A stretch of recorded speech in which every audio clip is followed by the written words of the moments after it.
Hello everyone, welcome to Mind EduTech। Students, अभी हम लोग क्लास 12th का जो यूनिट नंबर 8 है, इसका जो पार्ट 2 है दैट इज़ न्यूक्लियाई, उसकी पढ़ाई कर रहे थे। और इसमें हम लोग अभी आज बात करेंगे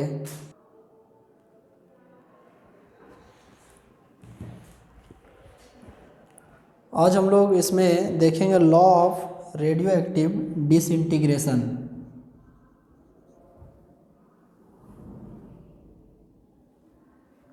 law of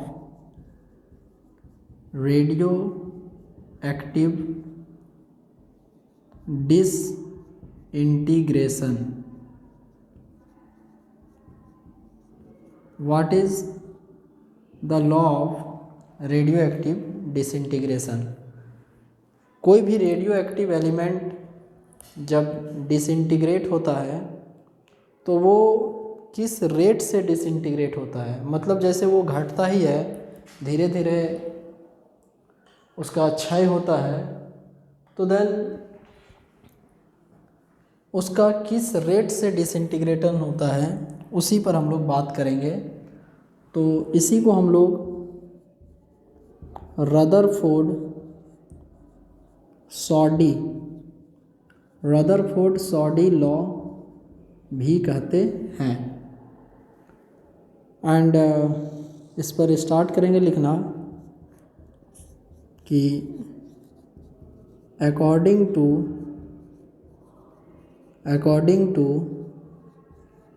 Rutherford Soddy law, according to Rutherford Soddy law, first one है the rate of radioactive disintegration, the rate of radioactive disintegration is not affected by any physical condition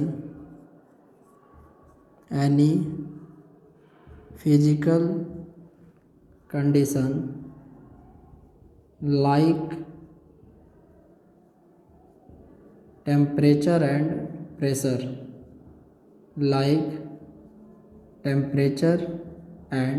pressure, देखिए इसका मतलब समझिए कि जब भी कभी कोई रेडियो एक्टिव एलिमेंट डिसइंटीग्रेट होता है, उसका क्षय होता है, तो वो किस रेट से उसका डिसइंटीग्रेशन होगा, ये इस बात पर डिपेंड नहीं करता है कि उस जगह का फिजिकल कंडीशन कैसा है, उस जगह का टेम्परेचर कैसा है, या उस जगह का प्रेशर कैसा है। मतलब सराउंडिंग जिसमें रेडियो एक्टिव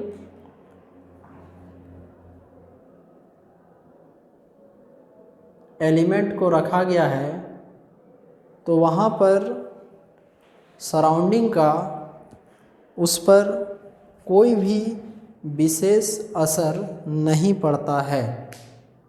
टेम्परेचर को यदि हम लोग बढ़ाएं या घटाएं तो उस पर उससे कोई इफ़ेक्ट नहीं पड़ता है, क्योंकि जो रेडियो एक्टिव डिसइंटीग्रेशन है, इसमें लिखेंगे कि radio active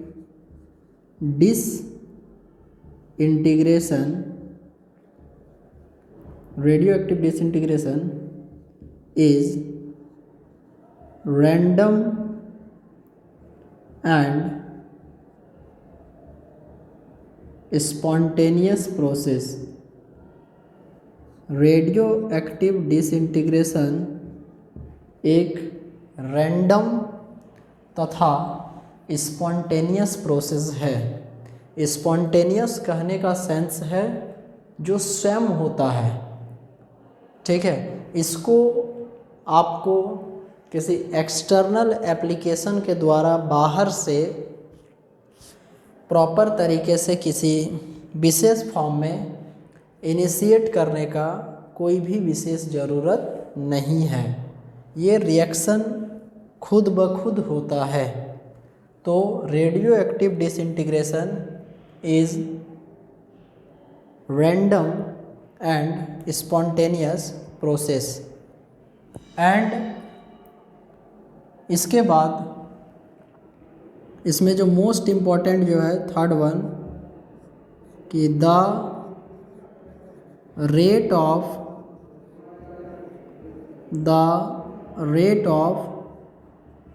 radio active disintegration, the rate of radioactive disintegration of a radioactive nucleus of a radioactive nucleus is directly proportional to the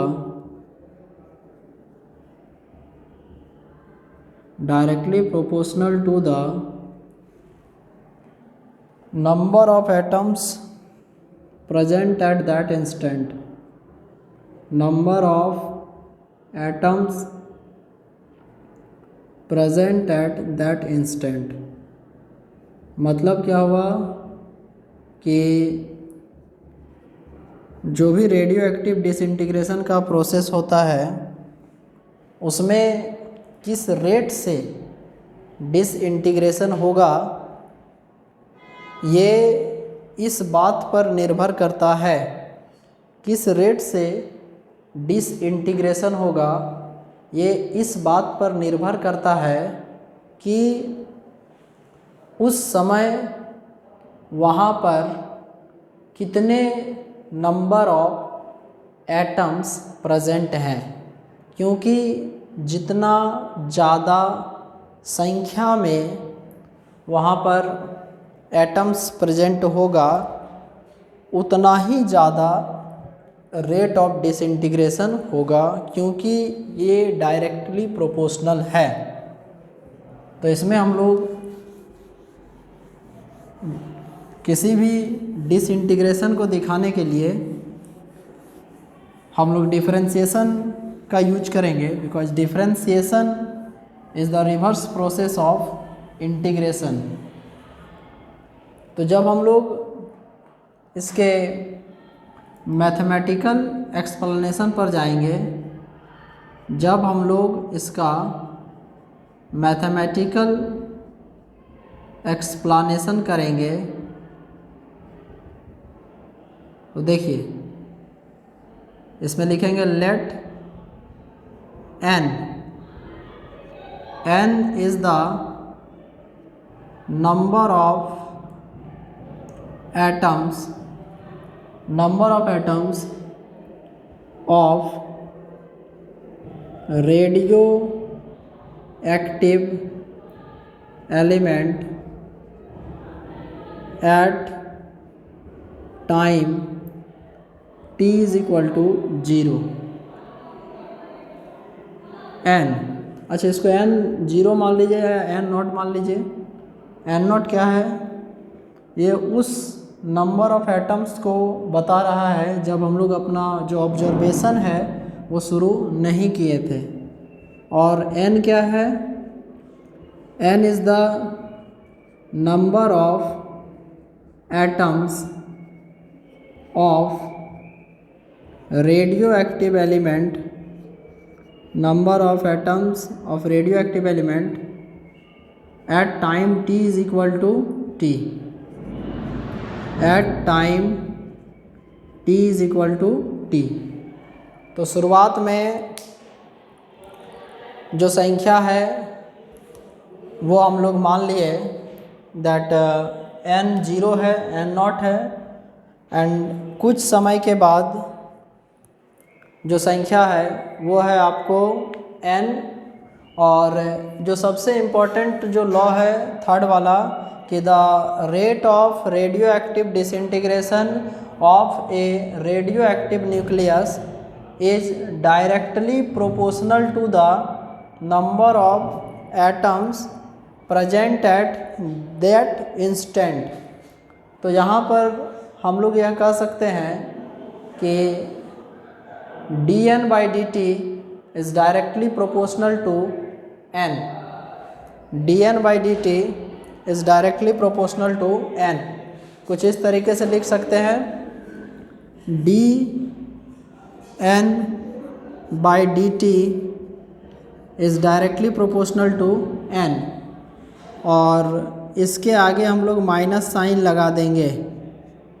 dn by dt is directly proportional to n, और इसके आगे हम लोग minus वाला sign को लगा देंगे, और वो जो माइनस वाला साइन है वो बताएगा रेट ऑफ डिमिनिशिंग कि किस रेट से वो डिसइंटीग्रेट हो रहा है। तो minus dn by dt is directly proportional to n।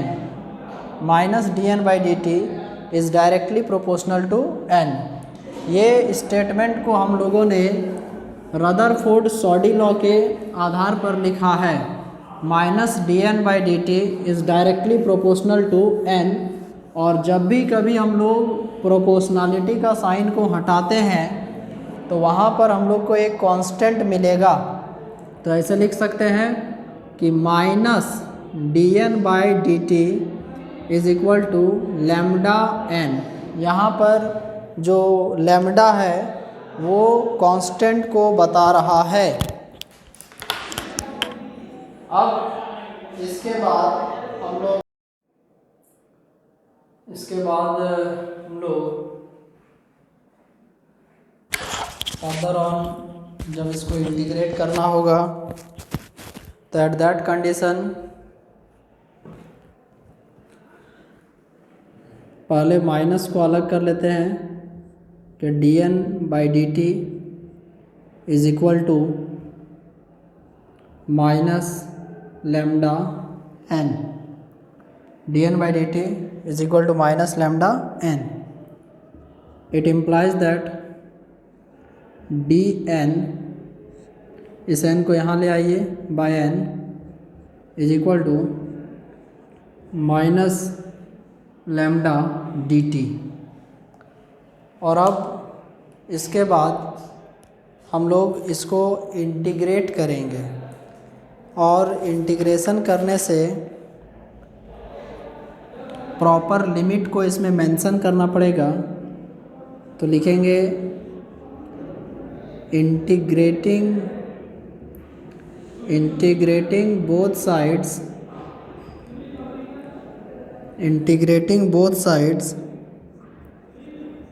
Taking proper limit. Integrating both sides taking proper limit. तो यहाँ पर लिखेंगे dn by n minus lambda बाहर into dt। dn by n is equal to minus lambda into dt। अब जो time है उसका जो लिमिट है वो हम लोग कंसिडर करेंगे 0 से लेकर t तक। और जब आपको टाइम जो है वो 0 था तो उस समय जो ये वैल्यू था n 0, और जब टाइम हो गया t तो ये वैल्यू हो गया n।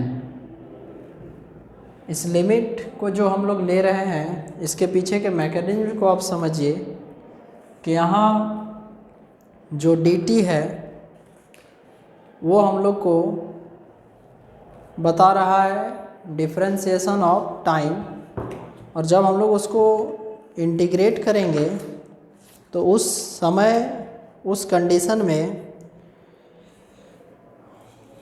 टाइम स्टार्टिंग में हम लोग 0 लिए हैं, और यदि टाइम 0 होगा उस समय उसके रिस्पेक्ट में जो नंबर ऑफ एटम्स यहाँ हम लोग n0 माने हैं, उसी प्रकार से जब आपको टाइम t होगा तो देन जो संख्या है वो हो जाएगा n। तो n0 से ये हो गया n। अब इंटीग्रेशन में ये बात ध्यान रखना है कि 1/x का जो इंटीग्रेशन होता है वो होता है log x। तो 1/n का इंटीग्रेशन इसमें हो जाएगा log n to the base e having limit n0 से n माइनस लेमडा बाहर, और जैसे dx का इंटीग्रेशन x तो dt का इंटीग्रेशन हो जाएगा t, लिमिट हो जाएगा 0 से t। जो नीचे है that is our lower limit, जो ऊपर है that is our upper limit. अब इसमें हम लोग पहले अपर लिमिट को पुट करते हैं in the place of variable, और उसके बाद लोअर लिमिट को पुट करते हैं। तो यहाँ पर आप देख सकते हैं कि इस जगह आपको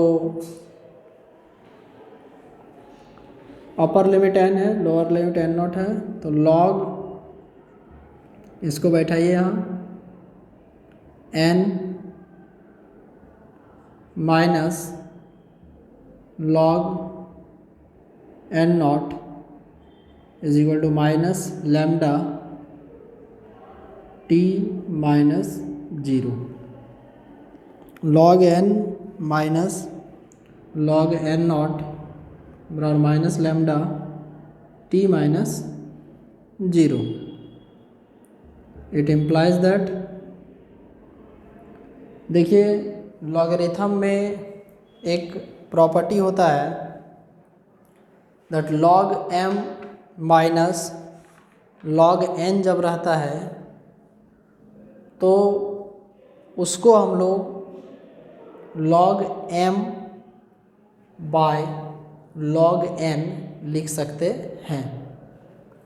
रिमाइंड करते हैं आपको, यदि आपको फॉर्मूला दिया हुआ है log m minus log n, तो आप इसको लिख सकते हैं log m by n to the base e। और उसी तरीके से यदि यहीं पर आपको प्लस का साइन मिल जाए कि log m plus log n है, तो यहाँ पर आप लिख सकते हैं log m इंटू n। अब इसके बाद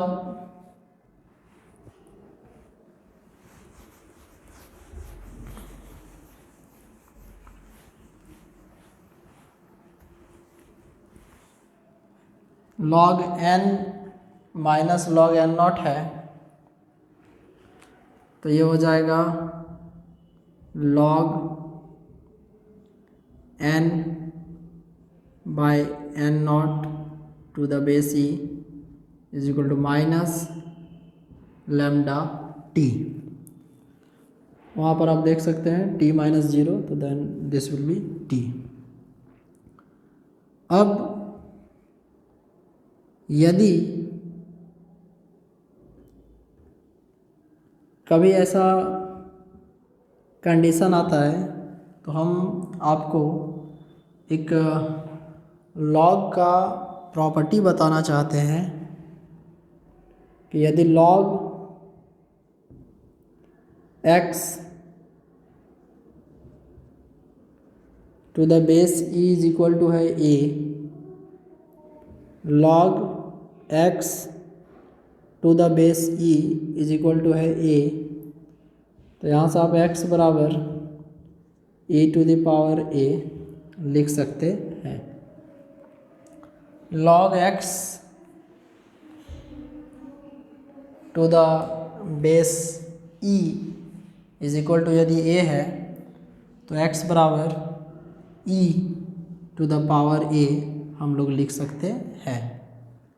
तो देन यहाँ से n by n naught is equal to e to the power minus lambda t। अब n is equal to n naught e to the power minus lambda t, n by n naught is equal to e to the power minus lambda t। तो n is equal to n naught e to the power minus lambda t। यहाँ से लिखेंगे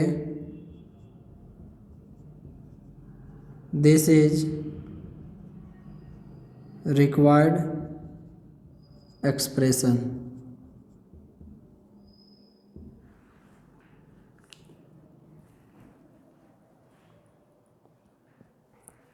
n is equal to n naught e to the power minus lambda t।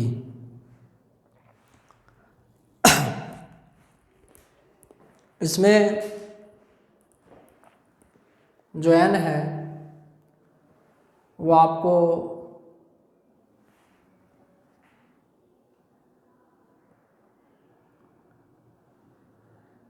Number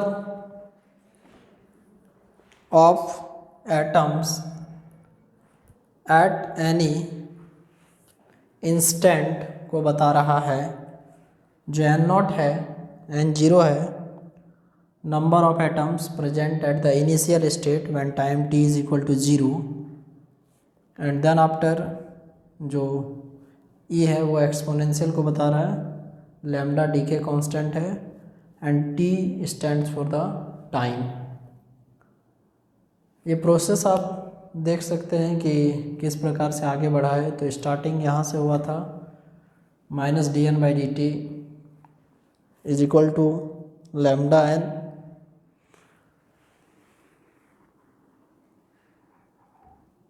ये minus इधर आ गया, इसको नीचे लाए, ये टर्म ऊपर गया तो ये बचेगा। जब इसका इंटीग्रेशन करेंगे तो जैसा कि हम लोगों ने पढ़ा है कि 1/x का जो इंटीग्रेशन है वो log x होता है, तो 1/n का इंटीग्रेशन log n होगा। एंड इसके बाद इसका लिमिट हम लोग लिए हैं n0 से n, जो नीचे है that is the lower limit and ऊपर जो है वो अपर लिमिट है। इस लिमिट का जो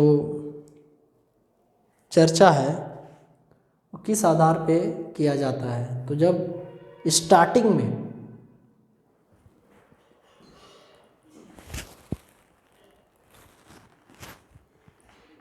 शुरुआती समय में जब समय 0 था तो संख्या n0 and after time t वो जो संख्या था वो n था। तो देन हम लोग इसको बैठाते हैं तो log n minus log n0 minus lambda t minus 0। log m minus log n का formula log m by n होता है, तो log n by n0 is equal to minus lambda t। अभी एक प्रॉपर्टी पर डिस्कशन करेंगे कि यदि log x to the base e is equal to a है तो x बराबर e to the power a लिख सकते हैं। तो n by n naught is equal to e to the power minus lambda t, ये ऊपर चला गया, तो n बराबर n naught e to the power minus lambda t। अब यहाँ पर यदि हम लोग बात करें ग्राफिकल रिप्रेजेंटेशन का, तो ग्राफिकल रिप्रेजेंटेशन में किस प्रकार से हम लोग इसको देख सकते हैं। तो देखिए, जब बात करेंगे ग्राफिकल रिप्रेजेंटेशन का, तो हम लोग एक ग्राफ बनाएंगे number of radioactive nuclei और टाइम के बीच में। देखिए,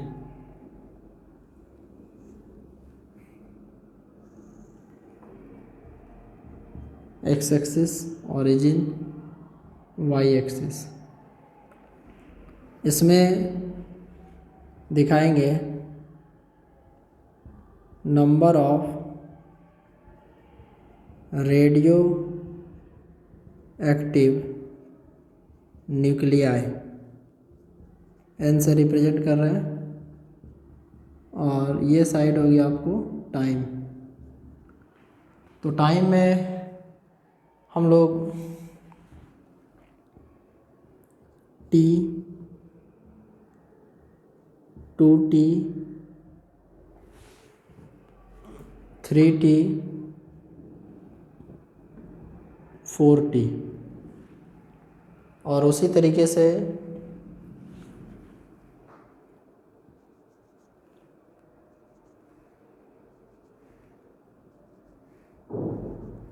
ये N0,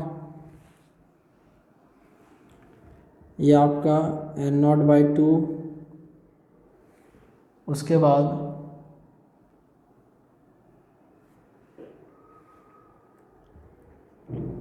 N0/4, N0/8, N0/16। अब इसके बाद जब इसका ग्राफ देखा गया, तो ये ग्राफ को जब ड्रॉ किया गया तो नेचर कुछ इस प्रकार से आया, जिसमें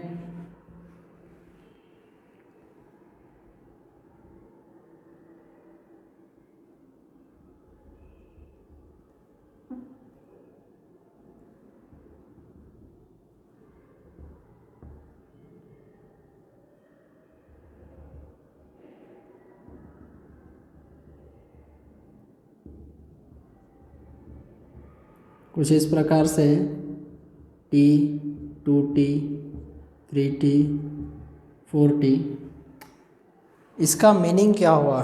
जैसे ये जो ग्राफ में आपको वेरिएशन दिख रहा है, तो इसका मीनिंग ये हुआ कि किस प्रकार से ये वेरिएशन को शो करता है।